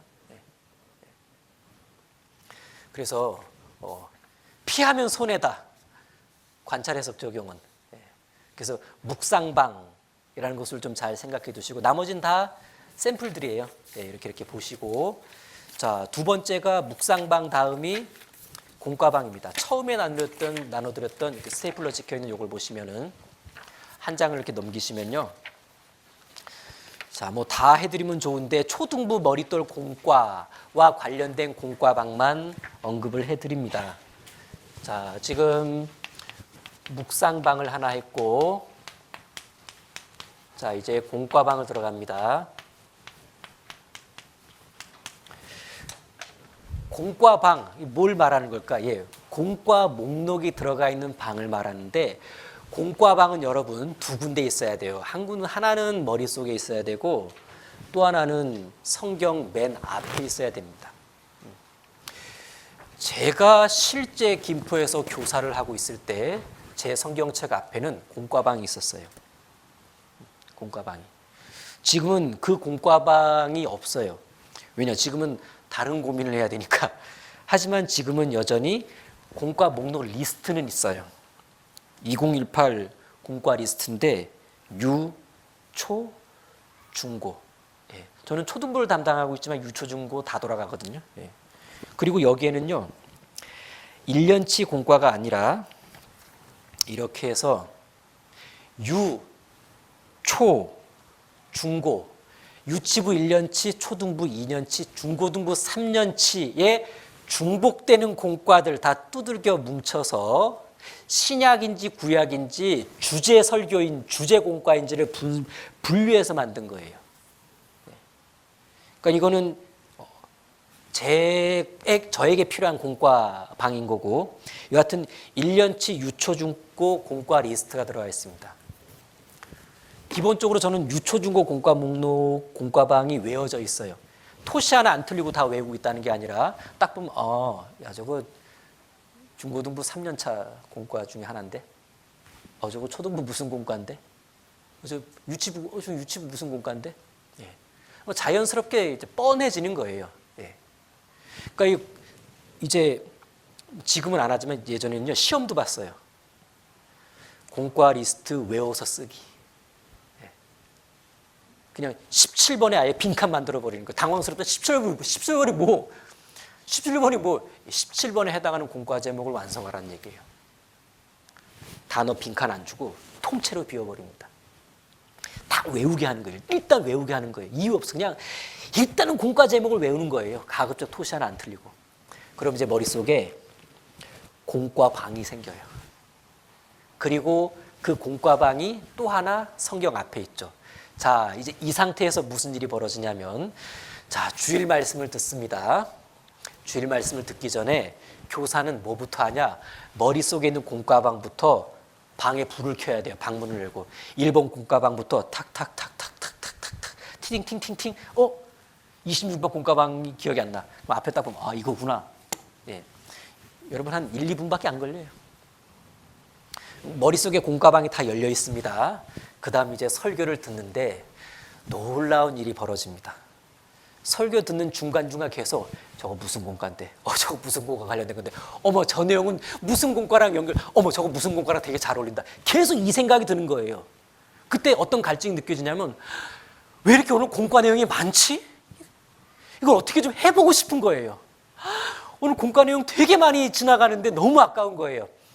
그때 이제 필요한 것이 지금 나눠드린 공과 리스트 옆에 있는 제목과 빈칸 이렇게 돼 있죠? 예. 요거 유치부 1년치 다 넣은 거예요. 예. 그러니까 이런 식으로 유치부 거, 중고등부 거 만드시면 되는데, 여러분 이렇게 돼 있으니까 반 접으면요. 반 접어서 테두리 살짝 치면 열린 노트에 들어가요. 여러분 성경 대부분 여백 성경 보고 계시죠? 교사는 가급적 여백 성경 보는 게 좋아요. 왜? 필기하거나 바쁘거든요. 왜 그런지 보세요. 자, 테두리를 잘랐습니다. 그러면 여러분 책 속에 책 만드는 방법 아시죠? 싹 잘라가지고 테이프 사사사삭 붙여가지고 탁 끼우는 거. 예? 예. 그렇게 해서 공과방이 성경책 앞에 딱 들어갑니다. 자, 그럼 교사는 항상 말씀드릴 때 뭐 하죠? 펜을 들어요. 펜을 딱 들고 있다가 딱 듣고 있는데 저거 무슨 공과네? 그럼 빨리 공과방 앞에 가가지고 해당 공과 목록 금방 찾잖아요. 딱 해서 뭐부터 쓰냐면 날짜, 강사, 본문, 키워드, 끝. 나머지 내용들은요. 지금 펼쳐서 보고 있는 본문 옆에 여백에다가 풀 버전으로 메모하는 거예요. 다. 그럼 이 공과방은 뭘 말하는 거죠? 링크방이에요. 링크방. 만약에 여기다가 설교 다 쓰면 한 개도 제대로 못 써. 양칸이 안 되니까. 근데 링크방이면요, 뭐 제 생각에는 한 50개 쓸 수 있어요. 네. 여러분 펜 뭐 쓰세요? 교사는 여기에 메모하려면 0.38mm 이하를 써야 돼요. 0.5mm 쓰고 계시나요? 에휴, 그러면 노트에다 성경에다 잘 못 쓸걸? 0.38mm 이하를 쓰셔야만 여백 성경 한 줄당 2줄씩 쓸 수 있어요. 그래서 쭉 필기하는 거예요. 듣는 말씀을. 저것도 무슨 공간에 링크 걸고 또 막 메모하고 링크 걸고 뭐 많이 하고.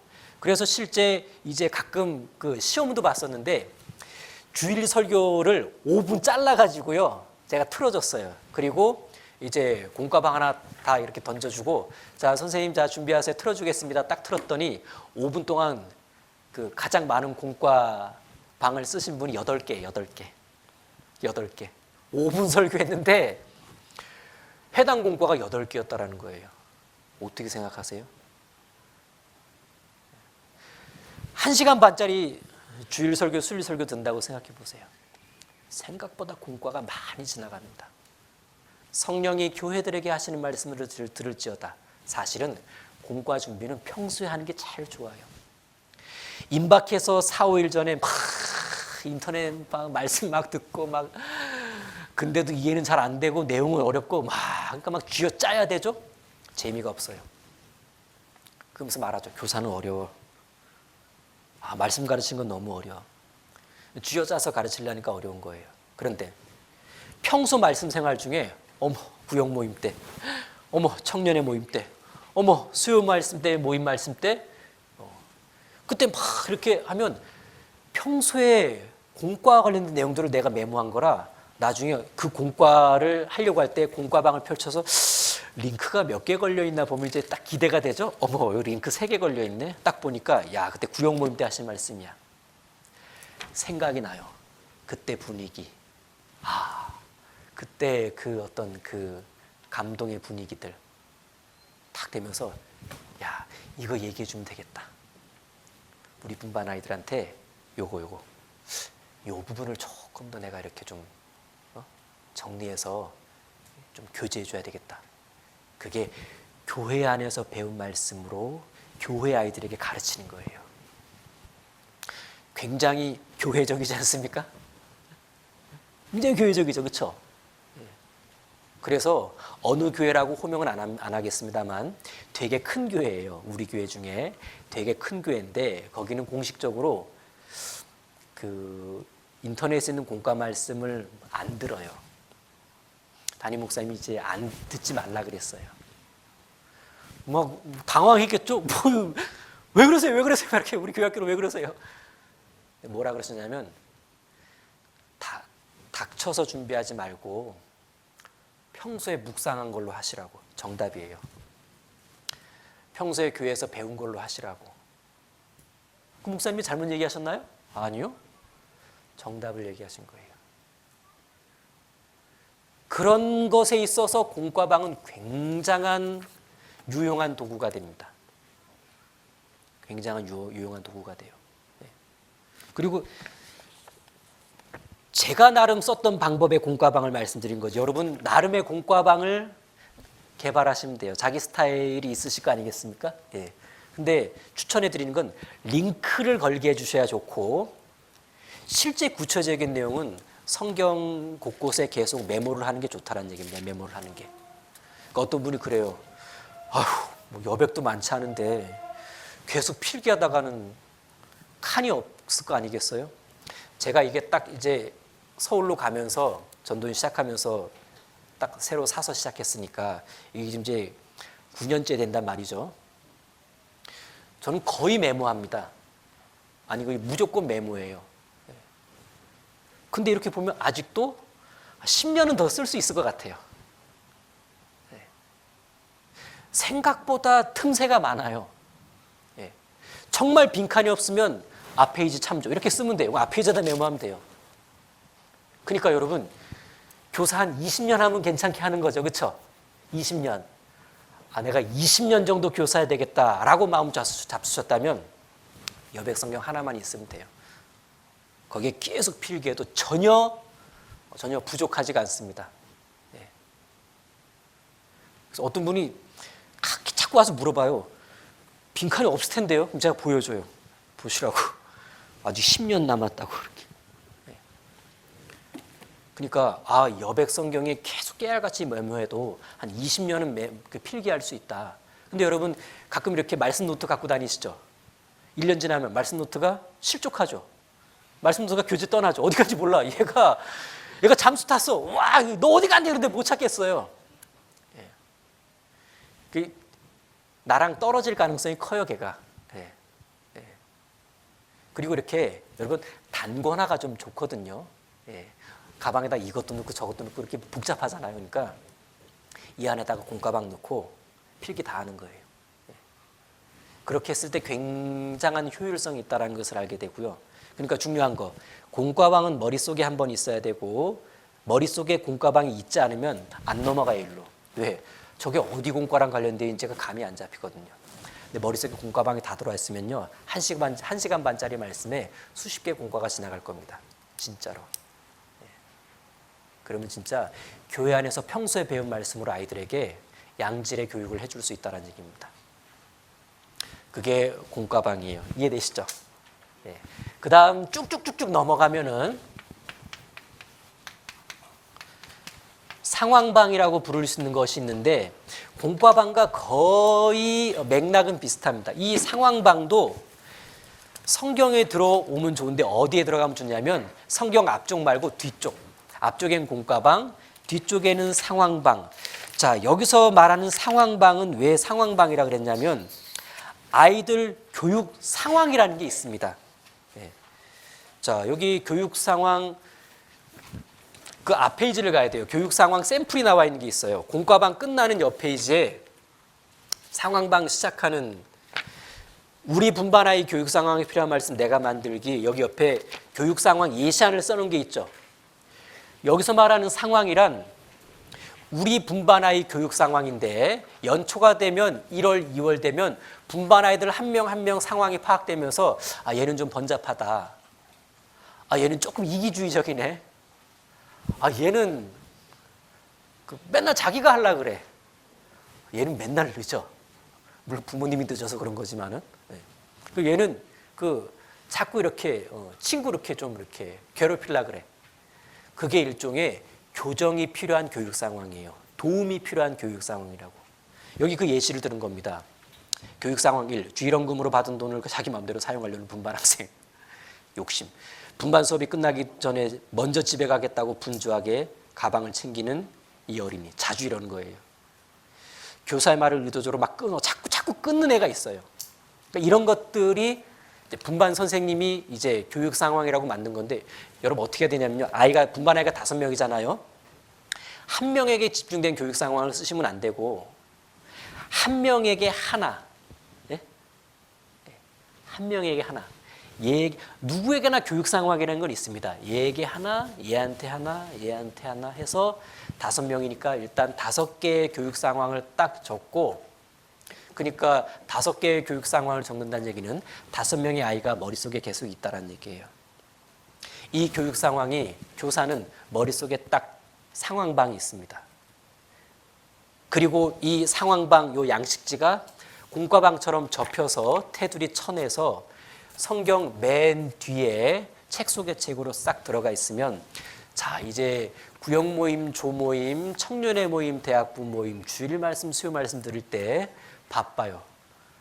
한쪽에서는 공과방 생각해야지, 한쪽에서는 교육 상황 생각해야지. 그래서 딱 듣다가 야 저 예화, 저 말씀의 의미, 야 저거를 어떻게 잘 우리 분반 아이에게 얘기해 주면 아이가 되게 이렇게 교훈을 받겠다. 좀 이렇게 이런 부분을 좀 나눠줬으면 좋겠다 하는 부분을 여기다 이렇게 링크 거는 거예요. 링크.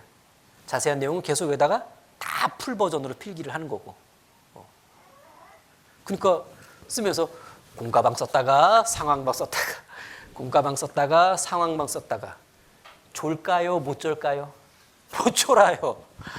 못 좁니다. 그리고 막 어떨 막 땀도 나요. 진짜로 땀도 나요. 그리고 굳은 살이 풀릴 날이 없습니다. 왜? 계속 적으니까. 근데 여러분 성경 말씀 듣는 그 메모는요, 메모 기술은 할수록 늘어요. 희한하게. 처음에는 막 있는 그대로 쓰잖아요. 나중엔 천천히 쓰는데 내용 다 들어가 있어. 정리되어서. 동시통역처럼 들으면 딱 정리가 돼요. 번호까지 매겨 나중엔 이렇게. 어쨌든 그 강사보다 더 목차를 잘 달았어. 딱딱딱. 네. 그러니까 나에게도 유익이 되면서 공과 준비도 하고 분반 교육 상황 준비도 하고. 근데 분반 교육 상황에서 준비된 건 그 다음 주 가서 너 일로 와봐. 너 교육 상황 내가 고쳐줄게. 이렇게 하면 안 돼요. 자연스러운 분위기였을 때. 아닌 듯한 분위기일 때, 편안한 분위기 때, 야 얘들아 우리 근데 오늘 이런 거 한번 얘기해 볼까 하면서 선생님 있잖아. 지난번 구영문 때 이런 말씀 들었는데 되게 좋더라. 사실은 그 교육 상황 때문에 딱 하는 얘기인데 그래야 아이가 딱 이렇게 딱 자기 딱 이렇게 안 받잖아요. 사실 그 아이의 교육 상황이라 하는 건 걔만 문제 있는 것은 아닐 거예요. 누구든 조금씩 갖고 있는 거잖아요. 이렇게. 그러면서 이 교육 상황을 평소에 들은 말씀으로 이렇게 아이들에게 가르쳐 줄 수 있다면 참 괜찮은 교사 아닙니까? 그게 상황방이라는 거예요. 자, 쭉쭉 넘기면은 마지막으로 무슨 방이 나오냐면 전도방이 나와요. 전도방. 1일차부터 쭉쭉도 아니네. 한 페이지만 넘기면 나오죠? 예, 한 페이지만 넘기면 전도 집회 찰시별 말씀 정리라고 박스 나오죠. 예, 요게 이제 전도방입니다. 전도방. 이건 주로 초중고 선생님한테 해당이 되긴 하는데 뭐 유치부 선생님이라고 전혀 해당이 안 되는 건 아니에요. 하나님, 창조, 예수님 거기를 가니까 여러분 그 유치부 교육 목표가 창조주 하나님을 알게 한다 이 부분인데 여러분 신경 잘 쓰셔야 돼요. 보세요. 유치부 교육은요. 앞부분은 구약이고 뒤로 가면 다 예수님이에요. 그렇죠? 아이들이 조금 커갔을 때 몇 달 좀 자랐을 때 막판 팔 걷어붙이고 아이들한테 교육하는 게 뭐냐면 예수님이 착하다라는 거예요. 그러니까 유치부 교육의 하이라이트는 착하신 예수님이에요. 하나님의 창조 기본으로 가고 창조만 추구하고 가는 게 아니고요. 더 중요한 건 거기에 토대로 하나님의 아들이신 예수님이 얼마나 착하신 일을 많이 했는가라는 거예요.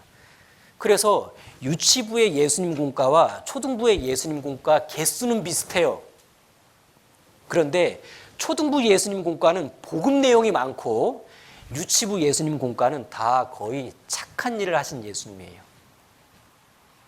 착한 일을 하신 예수님이 초등학교 올라갔는데 십자가에서 죽으셨어.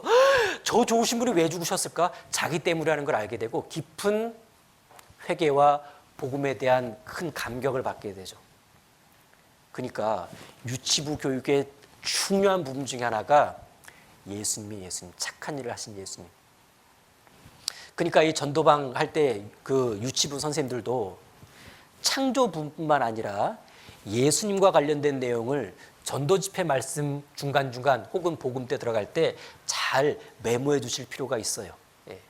여하튼 초중고 선생님들은 이 전도방을 활용을 잘 하셔야 됩니다. 여러분 교학교 교사의 특징 중에 하나, 교학교 교사의 특혜가 뭐냐면 전도 상담을 다 해줄 수 있다는 거예요. 형제 교사든 자매 교사든. 그러니까 여러분 여름 성경학교 가기 전에 뭐 하세요? 1일차부터 6일차 교육받고 가죠.